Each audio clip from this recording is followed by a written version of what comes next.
The American West had always been unforgiving, but this year the land seemed angrier than ever. The sun burned high above the plains, drying the soil into cracked plates and turning the wind into a carrier of dust. Along the edge of a shallow creek lived rancher Cole Harris, a hard-working man whose cattle were his only livelihood. For generations, his family had depended on that narrow ribbon of water. Without it, his herd would fail, and so would everything his father had built. Across the creek stood a small, weather-beaten farm that belonged to widow Anna Miller. Since her husband's death 2 years earlier, Anna had been struggling to survive on her own. The farm was modest, just a few acres, a wooden house, and a barn that leaned slightly to one side, but it held memories, hope, and the future of her 2 young children. The creek was her lifeline. Without its water, her crops would wither, and she would be forced to abandon the land her husband had loved. As the drought worsened, the creek shrank day by day. What was once a steady flow became a weak trickle. Tension grew quietly at first. Cole noticed Anna redirecting small channels toward her field. Anna saw Cole's cattle drinking longer at the stream. Neither spoke, but both understood the danger. In the West, water meant survival. Soon, quiet resentment turned into open conflict. Cole filed a legal claim for exclusive water rights, arguing that his ranch had senior ownership. Anna responded with papers of her own, showing her late husband's agreement with the county.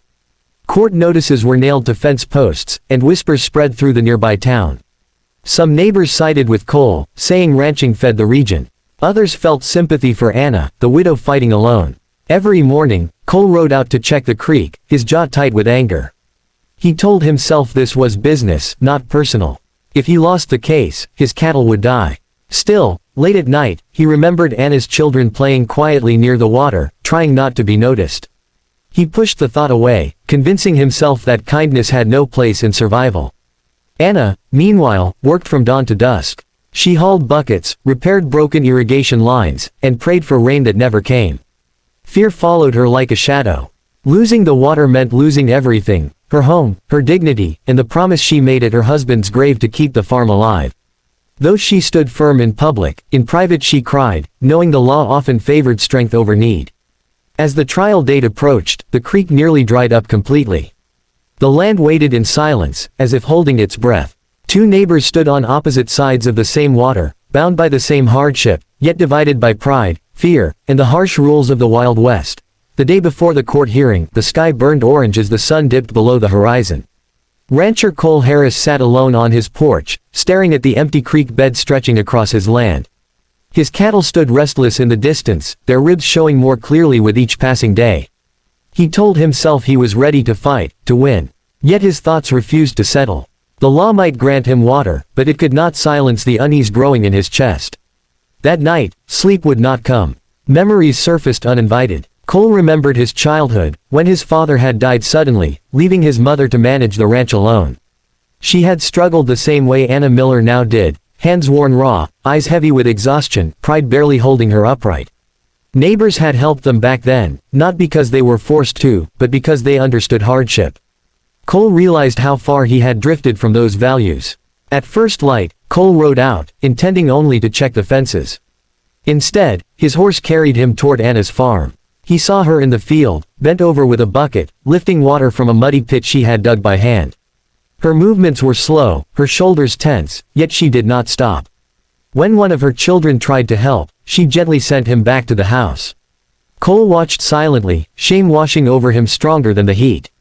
Without announcing his decision to anyone, Cole turned his horse around and rode into town. He withdrew the court papers and canceled the hearing. Then he visited a well drilling company, one his father had once used during a harsh winter. The cost was steep, more than he had planned to spend, but Cole paid without bargaining. For the first time in weeks, his mind felt clear. 2 days later, the drilling rig arrived at Anna's land. She stood confused and fearful, thinking this was another legal move meant to drive her away. When Cole arrived, he dismounted and explained everything. His voice was steady, but his eyes showed regret. He told her the well was hers, no strings attached. Anna tried to refuse, pride fighting gratitude, but Cole insisted. No one should lose their home over water, he said quietly. When the drill finally struck water, a clear stream burst upward, soaking the dry ground. Anna covered her mouth as tears fell freely. Her children laughed and clapped, seeing hope where there had only been fear. Neighbors gathered, stunned by what they witnessed. Word spread quickly, not of a court victory, but of an unexpected act of mercy. Cole returned to his ranch changed. He still faced hardship, but the burden felt lighter. He arranged a shared agreement to use the new well during extreme drought, ensuring both lands could survive. The rivalry ended without a winner or a loser. In the unforgiving American West, Cole and Anna learned that compassion could carve deeper than any legal claim, and that sometimes, the strongest thing a man could do was choose kindness over control. The months that followed brought slow but meaningful change to the land and to the people who lived on it. Though the rain still came sparingly, the new well transformed widow Anna Miller's farm. Her fields, once pale and brittle, began to show streaks of green. Corn stalks stood taller, and the small vegetable garden near the house came back to life.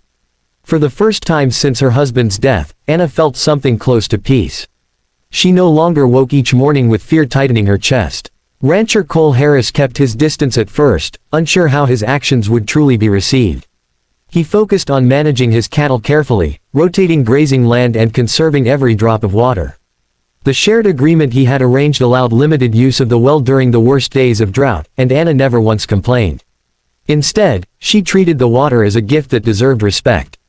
Their silent understanding grew stronger than any written contract. Gradually, the tension that once divided the valley faded. Neighbors who had chosen sides began visiting both properties again. Fences were repaired together, supplies were shared, and small acts of cooperation returned. People spoke of the dispute not as a feud, but as a lesson. In a land shaped by harsh laws and harder conditions, one decision had softened many hearts. One afternoon, Anna rode over to Cole's ranch with a basket of fresh vegetables and bread. Her hands no longer trembled as they once had. She thanked him openly, not just for the well, but for seeing her as more than an obstacle. Cole listened quietly, uncomfortable with praise, yet deeply moved. He admitted that helping her had changed how he viewed strength. Winning, he realized, was not always about taking more, it could mean giving something up. As the year turned, the drought finally broke. Rain fell gently across the plains, soaking the earth instead of tearing it apart. The creek slowly returned, and life flowed back into the valley. Cattle grew healthier, crops flourished, and laughter returned to places where silence once ruled. The land, like the people, seemed to heal. Anna's children grew up remembering not the fear of losing their home, but the kindness that saved it. Cole became known not only as a successful rancher, but as a fair man, one who chose community over conflict. When newcomers arrived, struggling to survive in the unforgiving West, both Cole and Anna offered help without hesitation. Years later, when stories were told by firelight, the tale of the water rights dispute lived on, but with a different ending than most expected. It was not a story of victory in court, but of compassion in crisis. In the end, the well Cole dug reached deeper than water.